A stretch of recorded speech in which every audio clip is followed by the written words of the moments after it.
Hello বন্ধুরা, তো ক্রিসমাসের ব্লগের প্রথম পার্টে আমি দেখিয়েছিলাম যে গুবলাই স্যান্টার কাছ থেকে কি কি গিফট পেয়েছিল, যেটার ভয়েস ওভার গুবলাই নিজেই দিয়েছিল। তোমাদের ভালো লাগলে কিন্তু ভিডিওটাতে লাইক করো এবং সবাই দেখো।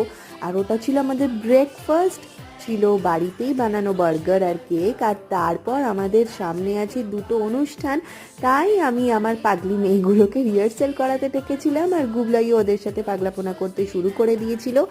আর সন্ধেবেলা চলে গিয়েছিলাম শ্রীরামপুর। আর সত্যি বলছি, শ্রীরামপুরে এত ভিড় আমি আগে কখনো দেখিনি। আমরা প্রত্যেক বছর দুর্গাপুজোতে শ্রীরামপুর যাই ঠাকুর দেখতে, কিন্তু ক্রিসমাসের দিন যে শ্রীরামপুরে এই অবস্থা হবে সেটা ভাবতেও পারিনি। এখানে কিন্তু খুব সুন্দর করে সাজানো হয়েছিল। এটা দেখো চার্চ, আর তারপর হয়েছিল স্টেজ বেশ কিছুটা দূরে। আর এসেছিল ইমন চক্রবর্তী। তার সামনে যাওয়ার